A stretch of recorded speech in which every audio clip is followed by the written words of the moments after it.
Les demandes du Québec. Les conditions du peuple québécois. Les 5 conditions minimales du Québec. Ces conditions formèrent la base de l'accord du lac Mich de 1987. Société distincte. Droit de veto. Immigration. Pouvoir de dépenser. Cour suprême. Ces exigences étaient qualifiées de minimales par le premier ministre Bourassa, un seuil plancher pour la signature du Québec. Conditions 1 sur 5. La reconnaissance du Québec comme société distincte. Clause interprétative. Toute interprétation de la Constitution devait concorder avec la reconnaissance du Québec comme société distincte. Objectif.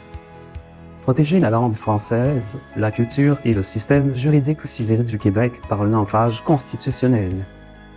Point clé. Cette condition était la plus controversée et a cristallisé 2 visions opposées du Canada. Condition 2 sur 5. Le droit de veto sur les modifications constitutionnelles. Ce que demandait le Québec. Veto sur toute modification constitutionnelle affectant les droits du Québec. Droit de retrait avec compensation financière pour les provinces dissidentes. Protection contre une répétition du rapatriement unilatéral de 1982. Ce qui a été obtenu après Mich. Loi fédérale de 1996 accordant un veto régional pas constitutionnel. Droit de veto de facto pour le Québec, l'Ontario, l'Atlantique et l'Ouest. Statut non constitutionnel révocable par simple loi fédérale. Condition 3 sur 5. Constitutionnalisation des pouvoirs en immigration. Pérennité recherchée. Le Québec voulait inscrire dans la Constitution ses compétences en sélection des immigrants pour assurer leur pérennité face au changement de gouvernement fédéral. Accord de 1991. L'accord Canada-Québec, MC Dougal-Gagnon en Tremblay, accorde au Québec le pouvoir de sélectionner ses immigrants économiques, une avancée majeure, mais de nature administrative. L'immigration reste une des rares conditions partiellement satisfaites, mais sans garantie constitutionnelle, un acquis fragile, révocable par une simple décision fédérale. Condition 4 sur 5. Encadrement du pouvoir fédéral de dépenser. Le gouvernement fédéral utilise son pouvoir de dépenser pour intervenir dans des domaines de compétences provinciales santé, éducation, programmes sociaux en imposant des conditions aux transferts financiers. Le Québec demandait le droit de se retirer de tout nouveau programme fédéral cofinancé dans un champ provincial, avec compensation financière raisonnable. Le pouvoir fédéral de dépenser reste le principal levier d'intervention d'Ottawa dans les compétences provinciales sans encadrement constitutionnel. Condition 5 sur 5. Participation à la nomination des juges. La Cour suprême compte 9 juges, dont 3 doivent provenir du barreau du Québec, une convention non constitutionnalisée en 1982. Le Québec demandait la constitutionnalisation de cette règle et un droit de participation à la nomination de ces juges. La Cour suprême peut changer de composition au gré des nominations fédérales sans voix constitutionnelle du Québec. Pourquoi ces demandes n'ont jamais été pleinement acceptées? Raison.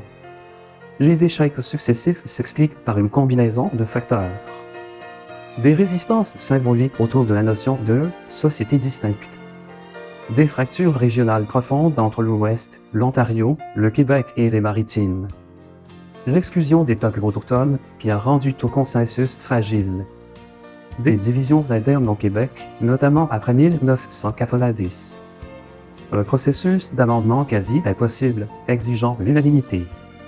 Une opinion publique canadienne méfiante envers les compromis constitutionnels après Mich et Charles Terronne.